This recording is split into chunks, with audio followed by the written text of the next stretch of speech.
Hello everyone, welcome to Inconvenient Truths. I'm your host, Jennifer Zheng.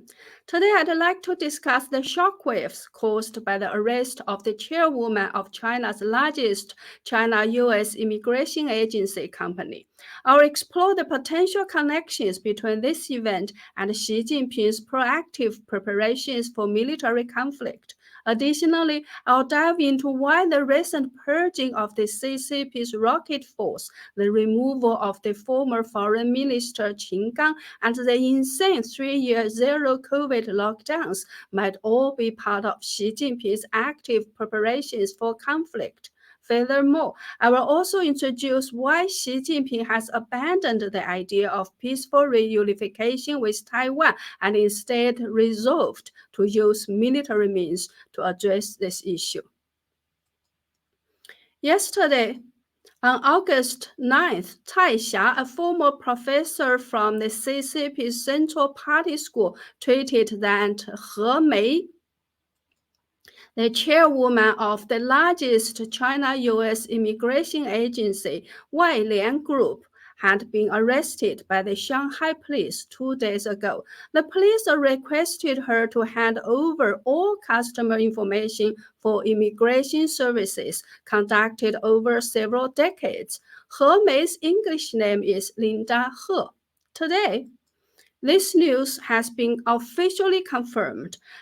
Shanghai police stated that the Economic Investigation Division of the Shanghai Public Security Bureau recently cracked an illegal foreign exchange trading case, arresting He and 4 other suspects involving an amount of over 1 billion yuan. This means that not only He Mei was arrested, but also 4 other employees.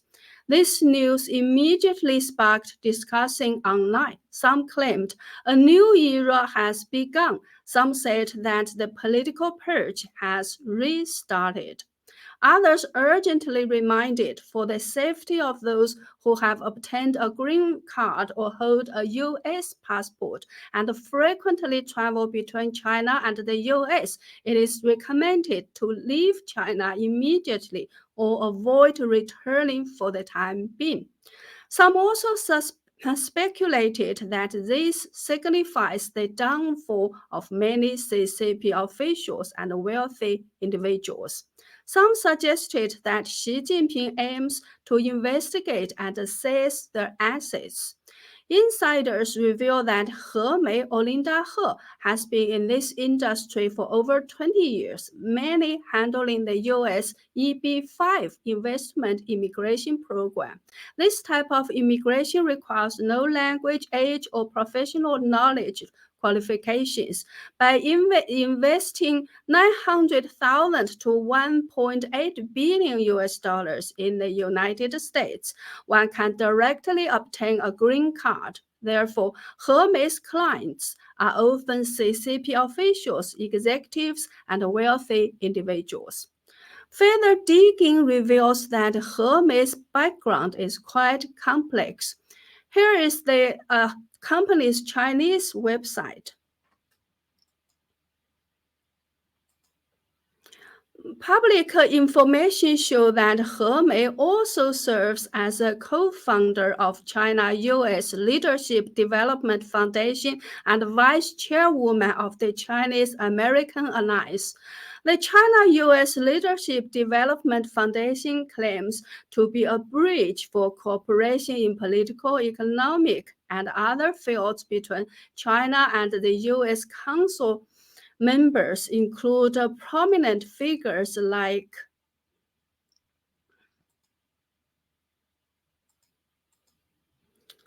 this person, John Rutledge, an advisor to 2 U.S. presidents, and Mao Daqing, who has worked under the CCP's United Front Work Department.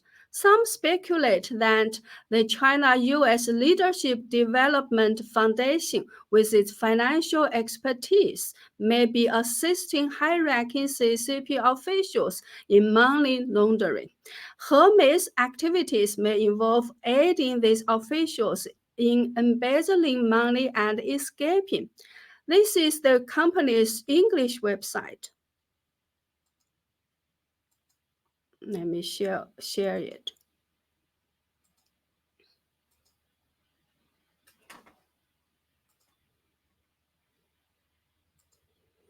Yeah, this is the company's English website.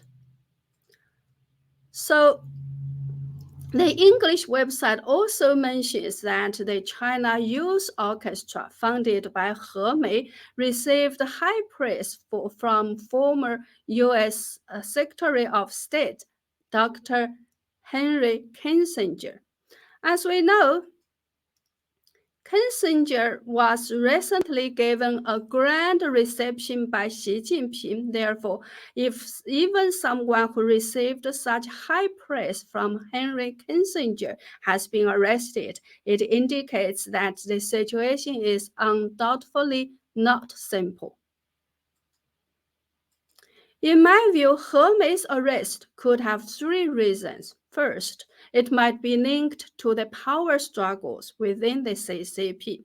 Second, it could be that the CCP is running low on funds and trying to get money from officials and wealthy individuals benefiting from US-China relations.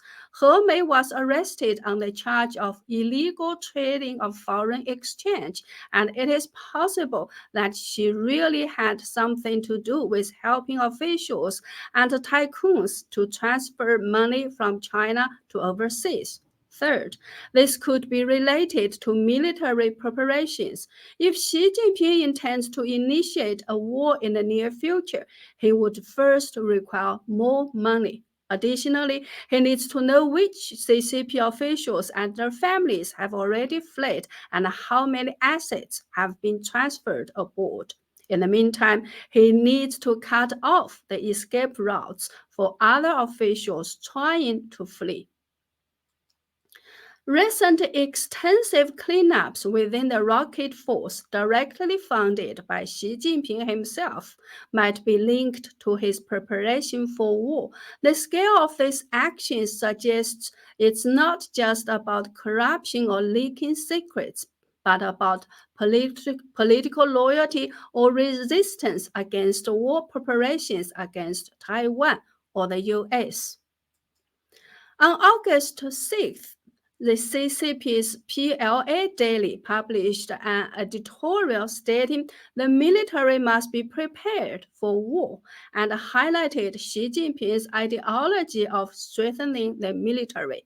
The editorial emphasized that the military must be focused on the ability to fight and win battles, hold a firm grip on adversaries, innovate military strategic guidance, develop strategies and tactics for people's warfare, comprehensively enhance combat readiness through rigorous training, and resolutely and flexibly engage in military struggles, etc.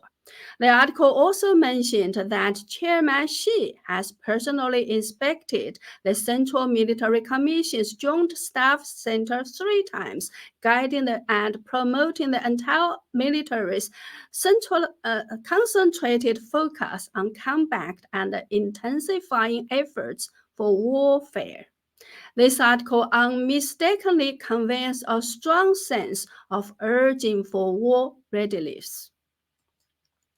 Xi Jinping's recent transfers of command and political commissar roles from the PLA's Navy and Air Force to the Rocket Force might seem like a violation of the principle of not having outsiders leading experts, appearing irrational.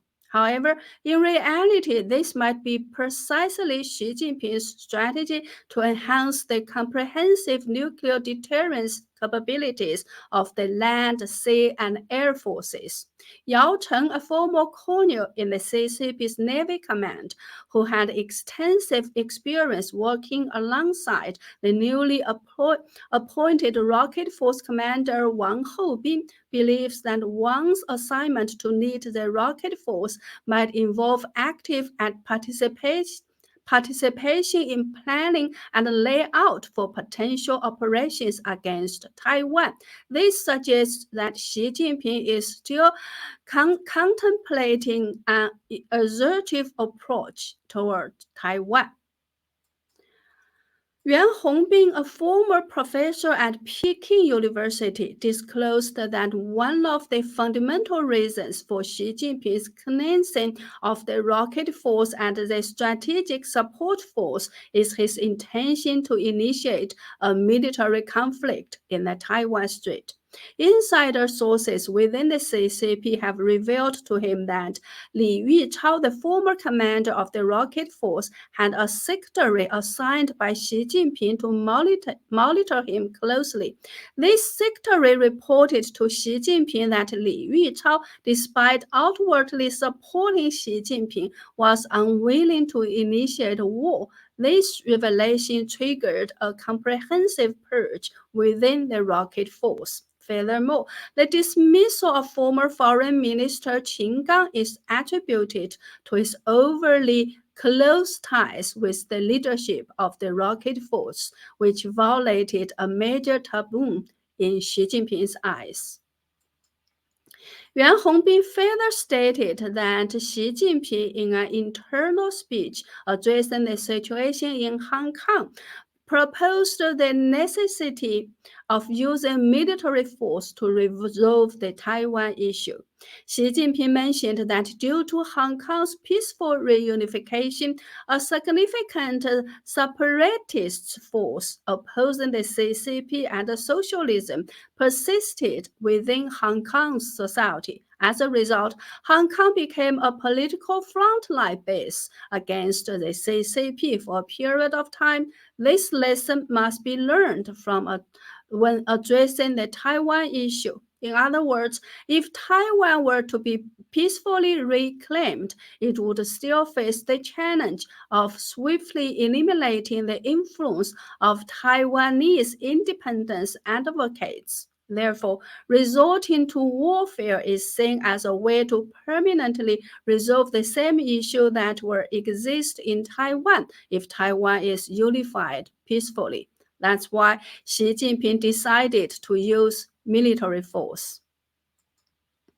Guo Jun, the chief editor of the Chinese language Epoch Times, mentioned in a television show that the 3-year zero-COVID lockdowns initiated by Xi Jinping are not actually aimed at combating viruses, but rather it's an attempt to conduct a stress test on Chinese society to see how well it could withstand extreme control in a state of war. Another point of discussion is the recent massive flooding in China. Despite the widespread devastation caused by the floods, the top CCP leadership has not appeared in the disaster-stricken areas to offer condolences or coordinate relief efforts. Instead, they have been holding secret meetings at their annual vacation spot by Beidaihe. This can only suggest that the matters they are discussing are of even greater importance than the severe flooding experienced by China. It is estimated that the loss of human lives caused by this flooding could be in the 6-digit range, possibly reaching hundreds of thousands. The economic losses are incalculable. Such a catastrophic disaster has the potential to incite severe unrest, and in some areas there have already been protests by affected citizens. Yet, CCP's high-ranking officials continue to hold secretive meetings behind closed doors. The question remains, what could be the reason behind this? I won't draw a conclusion here. I'm merely raising this question for everyone to ponder. If you have any thoughts, please feel free to share them in the comment section. Well, that's all for today. Please remember to subscribe to my channel and double check if you are still subscribed. If you enjoy my content, please kindly share my channel and videos and visit my website at jenniferzengblog.com, jenniferzengblog.com for membership or donations to support my efforts. Thank you. See you next week.